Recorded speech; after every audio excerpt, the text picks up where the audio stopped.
안녕하세요. 매일 새로운 사연을 전하는 읽어주는 사연 라디오입니다. 구독과 좋아요, 많은 공유 부탁드립니다. 오늘의 사연 시작하겠습니다. 안녕하세요. 올해 만으로 29살이 되는 여자입니다. 결혼한 지는 이제 2년이 넘어가네요. 결혼 전에는 세상에서 가장 좋은 사람들인 척 행세하더니 결혼하자마자 돌변해서는 진짜 시월드가 뭔지 보여주려고 애를 쓰더라고요. 제가 매번 그냥 참고 넘어가려고 했지만 이게 참는다고 될 일도 아니더군요. 하루를 참으면 그 하루만큼 더 강하게 나오시더라고요. 마치 제가 언제 떨어져 나가는가 테스트라도 해보려는 건가 싶을 정도로 말이에요.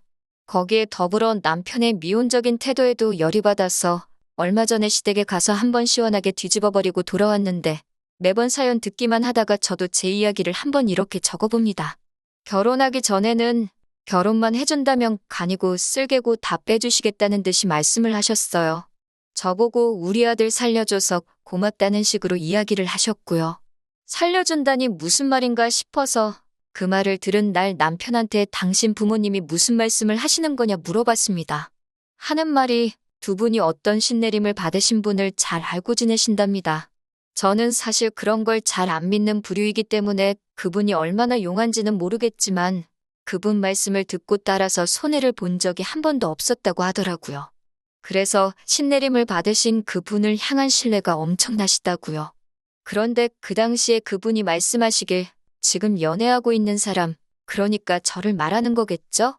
아무튼 저와 그의 안으로 결혼을 하지 않으면 남편 신변에 엄청 안 좋은 일이 생길 거라고 이야기를 했다고 합니다. 평소 같으면 부적 하나 써주고 말 일이겠거니 했는데 부적으로도 소용이 없고 무조건 저랑 결혼을 해야 한다고 우기셨다나 봐요. 당시에 저는 안정적인 직장에 다니고 있고 머리도 좋고 상냥한 남편이 남편감으로 좋은 사람이라는 생각은 가지고 있었지만 결혼까지는 생각해 본 적이 없었거든요. 당시 제 나이가 27으로 어리기도 했었고 남편도 딱히 결혼하고 싶다는 뉘앙스를 풍긴 적이 한 번도 없었거든요. 그런데 신내림을 받으신 그분의 말 한마디 덕분에 시부모님의 주도로 우리의 연애가 언젠가부터 결혼을 전제로 한 연애가 되어버린 거였어요. 시부모님은 그 사실을 끝까지 저에게 직접 말해주지는 않았지만 남편 신변에 문제가 생긴다는 말이 저 역시도 신경 쓰이기 시작했고 남편을 이미 결혼 상대로 봐오면서 연애를 해왔기 때문에 결혼을 결심하게 되는 데까지는 그렇게 오랜 시간이 걸리지 않았습니다. 그리고 그런 제 결정 덕분에 시부모님이 정말 저한테 은혜를 입었다는 듯이 말씀하셨고 결혼 준비하면서도 거의 모든 걸 저한테 다 맞춰주셨거든요. 정말 저 같은 사람이 없다며 저를 치켜 세워주셨고 저는 그런 모습을 보고 시부모님이 마냥 좋으신 분들이라고만 생각을 했어요. 번갯불에 콩 구워 먹듯 올린 결혼식이긴 하지만 그래도 뭐 하나 모자랄 것 없이 성대하게 잘 치렀습니다. 그리고 이제 앞으로 행복할 일만 남았다고 생각을 했어요. 그런데 이게 웬걸 결혼식을 올리자마자 이제 아들 신변에 생길 문제를 해결했다고 생각하신 건지 시부모님은 같은 사람이 맞나 싶을 정도로 돌변하셨어요. 신혼여행을 다녀오고 나서 처음 맞는 주말이 되어서 신혼집에서 한참 먼 시댁에 먼저 방문하게 되었습니다. 친정이 가까이 있는 편이라 멀리 있는 시댁에 먼저 들리고 돌아오는 길에 친정에 들른 뒤 그리고 집에 돌아오면 딱 되겠다고 생각했거든요. 어머님 드리려고 신혼여행지에 있는 명품 매장에서 사온 백과 아버님께 드리려고 돌아오는 비행기 안에서 구매한 양주를 들고 들어갔어요. 초인종을 누르니 두 분이 버선발로 마중을 나오셔가지고는 남편 손에 들려있던 선물들을 채가고 나서는 저는 왔는지 안 왔는지 본체만 채 신경도 쓰지 않으시더라고요. 한참 가방을 구경하시더니 그제서야 저를 쳐다보시고는 남편에게 차키를 내놓으라고 하는 겁니다. 남편이 차키는 왜 필요하시냐 그랬더니 부모가 말하는데 말대꾸를 하냐면서 차키를 휙 채가시더군요. 그러고 나서는 두 분이 차로 향하셔서는 트렁크를 열었어요. 그 안에 있는 친정 부모님께 드릴 선물을 꺼내더니 자기들이 받은 것과 비교를 하기 시작하더라고요. 선물의 가치보다 마음이 중요한 게 아니냐는 생각에 저희가 가격표는 가지고 오기 전에 다 제거를 하고 가져왔는데 시어머니는 친정어머니께 드릴 백과 자기가 받은 백 중에 어떤 게 더 비싼 건지 남편에게 묻기 시작했어요. 남편이 둘 다 비슷한 거라고 대답을 하니 뭔가 마음에 안 드는 눈치시더라고요. 그러더니 친정어머니께 드릴 가방도 본인이 챙기시는 겁니다. 그래서 제가 그거는 저희 어머니 드리려고 가져온 거라고 다시 말씀드렸어요. 시어머니는 그걸 보면 모르겠냐면서 성질을 틱 부리시더니 우리 아들이 힘들게 번 돈으로 산 건데 왜 그 돈으로 친정에 효도를 하려고 하느냐며 그 가방까지 본인이 가져가야겠다고 하시는 겁니다. 솔직히 어이가 없었어요. 저도 회사원이고 돈을 벌고 있는데 그게 왜 남편 혼자서만 번 돈이라고 생각하시는지 이해가 가지를 않았습니다. 그래서 어머님께 저도 돈을 벌고 있는데 왜 그런 말씀을 하시냐고 했더니 결혼할 때 들어간 돈을 가지고 이야기를 하시더라고요. 시부모님과 친정부모님 모두 5천만 원을 준비해 주셨고 남편이 모아놓은 돈이 7천이고 제가 모아놓은 돈이 5천이었어요. 말인즉슨 남편 쪽에서 2천을 더했으니 저는 남편한테 2천만 원의 빚이 있는 거나 마찬가지라고 말하며 아주 말도 안 되는 논리를 펼치고 계시던 거였습니다. 그 부분에 대해서도 할 말이 많아요. 솔직히 남편이 저와 나이 차이가 있는데 모아놓은 돈이 2천밖에 차이가 안 나는 것부터 제가 남편한테 뭐라 더 해야 할 말이 많은 거라고 생각하거든요. 그리고 100번 양보해서 시어머니가 하는 말이 맞다고 쳐도 결혼 날짜는 저희가 잡은 게 아니라 시부모님께서 잡으셨던 거잖아요. 저는 솔직히 30살 정도 돼서 결혼을 할 계획이었고 속단할 수는 없지만 제가 3년을 돈을 더 모았으면 아마 모아놓은 돈도 남편과 저 사이에 차이가 없거나 오히려 제가 훨씬 더 많았을 거예요. 거기에 결혼하면서 제 명의로 가지고 있던 차도 가져왔고 남편은 차가 없었으니 타던 차가 2천만 원 정도는 하지 않겠지만 얼추 비슷하게 반반 결혼한 거나 마찬가지 아닌가 싶었거든요. 그래서 어머님께 그건 아닌 것 같다고 제 생각을 정확히 전달하려고 하는 찰나에 남편이 제 손을 잡아 끌더군요. 그리고는 저한테 부탁하듯이 어머님이 하고 싶어 하는 대로 하자고 하는 겁니다. 우리들이 어른 고집 꺾어봐야 좋을 게 뭐가 있냐고요.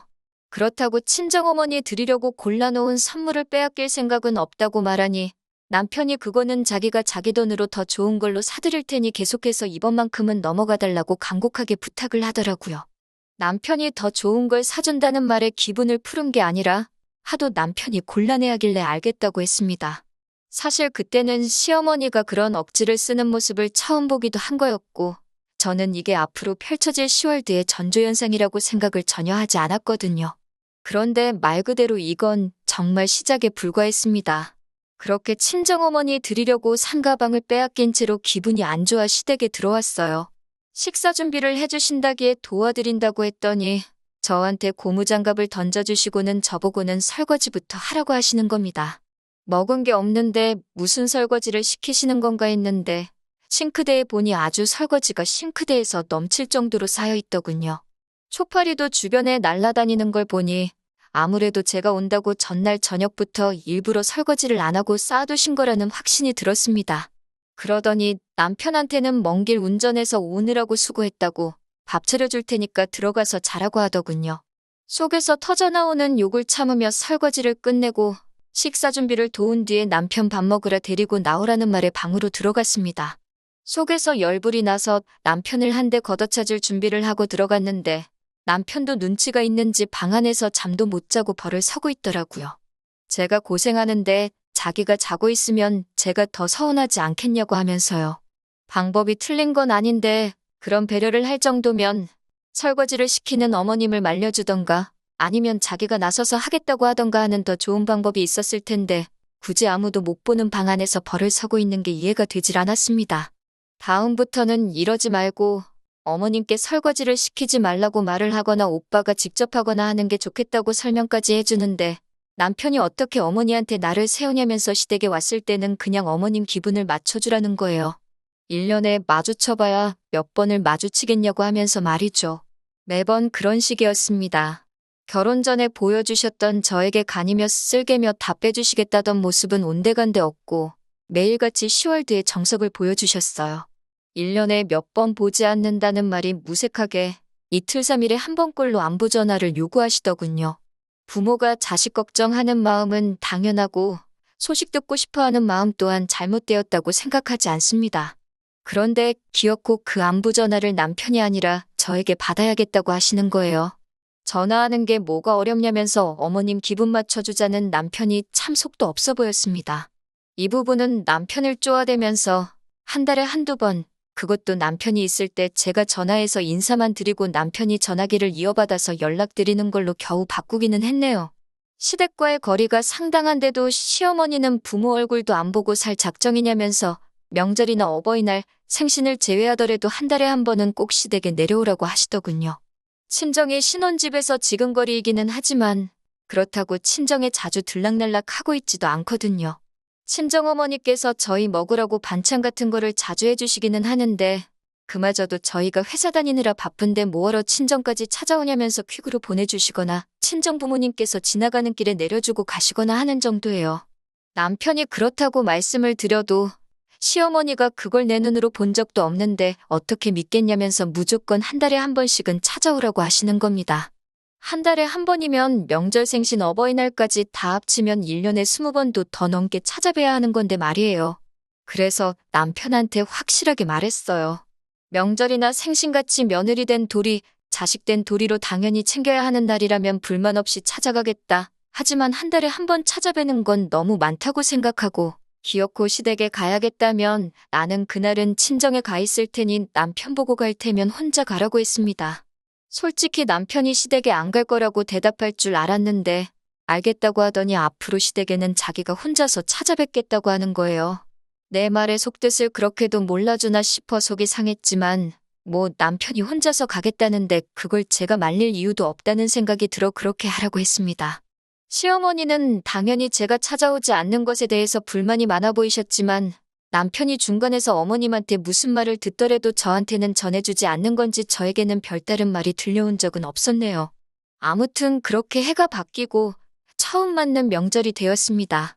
신혼여행에서 돌아왔을 때와 똑같이 멀리 있는 시댁에 먼저 들러서 하루를 보내고 다음날 아침이나 점심쯤에 친정으로 출발하는 계획으로 시댁으로 향했습니다. 그때와 별반 다를 것 없이 어머님은 버선발로 남편을 반기시더니 남편 손에 들려있는 짐들만 받아다가 얼른 들어가시더군요.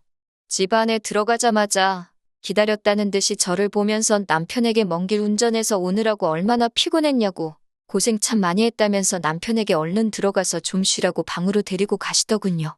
주방 쪽으로 고개를 쓱 돌려보니 또 멀리서 며느리 온다고 설거지거리를 싱크대가 넘치도록 준비해 주셨더라고요. 아니나 다를까 어머님이 저한테 오시더니 시어머니께서 당신이 식사 준비를 할 테니 저보고는 설거지를 하라고 하면서 고무장갑을 들이미셨어요. 그래서 저도 말대꾸 한마디 했습니다. 저도 먼 길 왔는데 왜 설거지를 저만 해야 하냐고요. 시어머니가 어이가 없다는 듯 저를 한번 쳐다보시더니 우리 아들 덕분에 편하게 왔으면 밥값은 해야지 않겠냐고 하시더라고요. 그래서 당당하게 한마디 했습니다.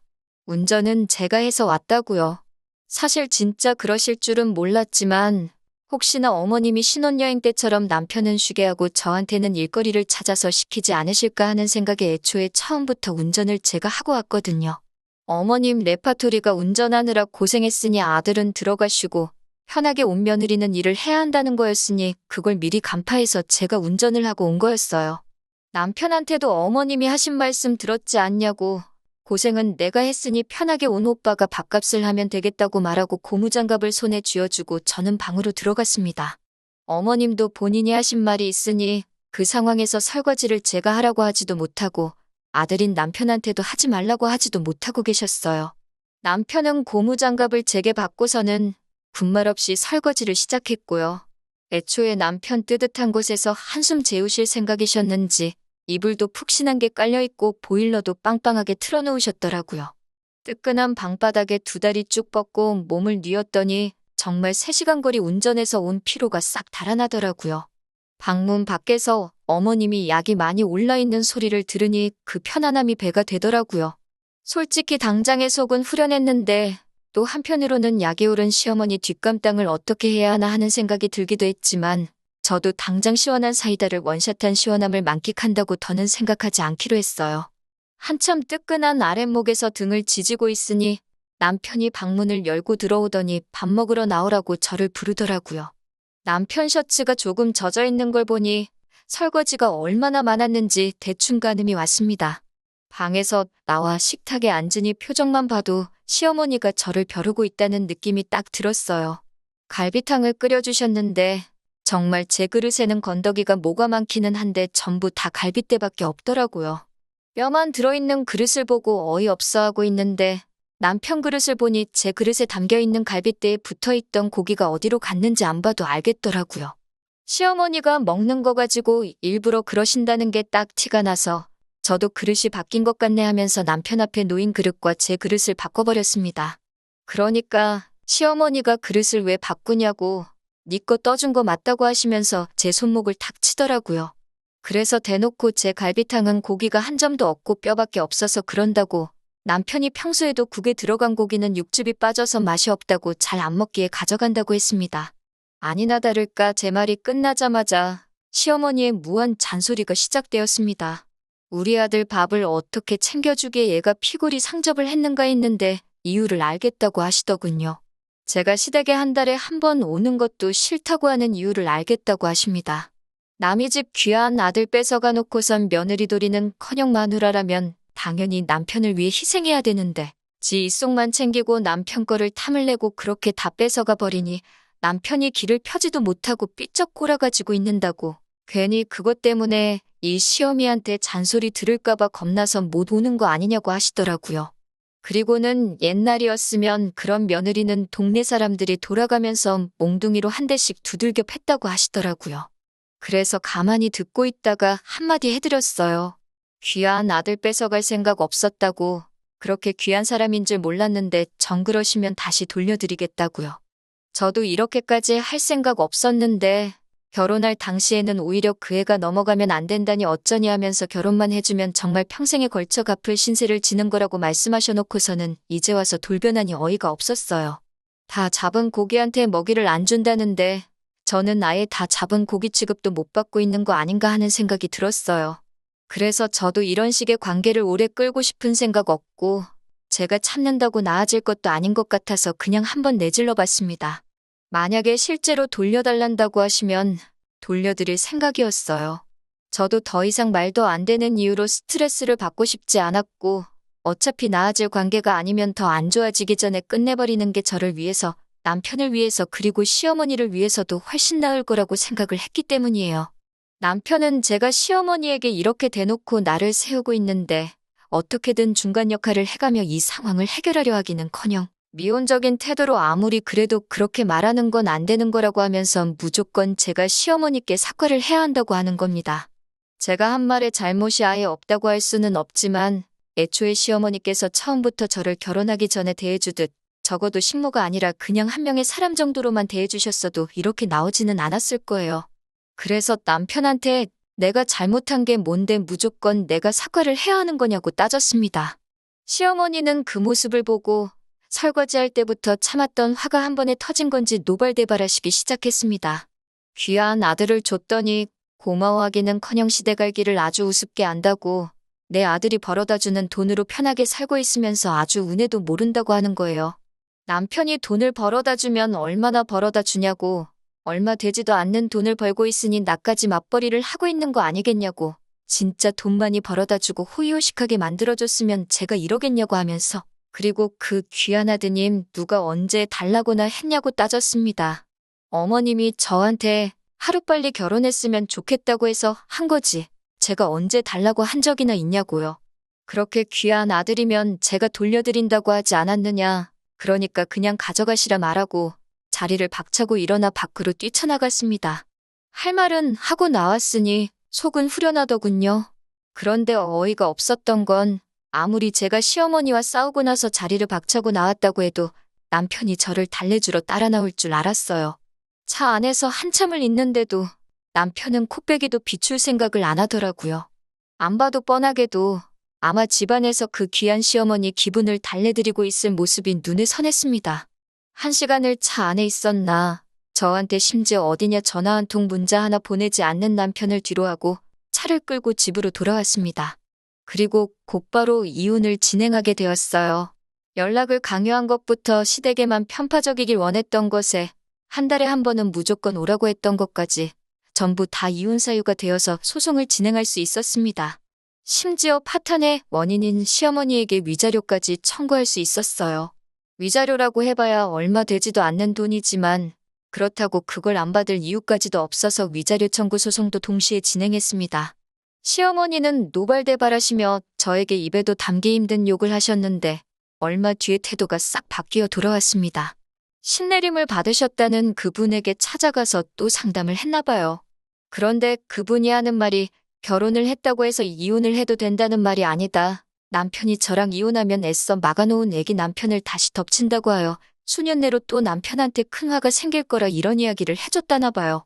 그런 건 잘 믿지 않는 편이지만 그 말에 혼비백산해서 이혼은 무르고 다시 남편과 합쳐달라고 부탁하는 시어머니를 보니 그분이 신내림을 혹시 저희 수호천사에게 받은 게 아닌가 하는 생각도 들어요. 물론 여태까지 있던 일이 사과를 하신다고 해서 제가 받아들일 일은 아니라는 생각이 들었습니다. 단지 시어머니가 저를 며느리감으로 원했던 건 그냥 남편에게 생길 화를 막아준다는 이유 하나뿐이었던 것 같고 다시 용서해준다고 한들 시어머니가 저를 대하는 태도는 변하지 않고 평생 귀한 아들 뺏어가 놓고 성에 차지 않게 하는 며느리 정도로 저를 받아들이실 테니까요. 그래서 결국에는 이혼했습니다. 마지막에는 시어머니가 우리 아들 잘못되기라도 하면 다 네 탓인 거라고 하면서 어디 한번 두고 보자는 식으로 울음장을 놓으시더라고요. 정말 무슨 일이 생길지 안 생길지는 모르지만 그 마지막 모습을 보니 이혼을 결심하기를 참 잘했다는 생각이 들었습니다. 이혼녀라는 오명이 생기긴 했지만 요즘 뭐 그런 게 흠도 안 된다고 하고 막말로 저와 남편 사이에 아이가 있었던 것도 아닌데 저는 얼마든지 새 출발할 수 있을 거라고 믿습니다. 하지만 남편은 시어머니가 계실 때까진 아마 새 출발하기는 힘들 거라고 생각해요. 이혼 과정 중에서도 시어머니 꼭두각시 노릇만 하던 남편이니 평생 저를 놓친 걸 후회하면서 평생 시어머니 눈치나 보면서 그렇게 혼자 외롭게 지냈으면 합니다. 아마 제가 그렇게 바라지 않아도 시어머니가 남편을 그렇게 만들어줄 테지만요. 긴 이야기 들어주셔서 감사합니다. 오늘의 사연은 여기까지입니다. 구독과 좋아요, 알람 설정해주시면 앞으로 더 좋은 사연으로 찾아오겠습니다. 감사합니다.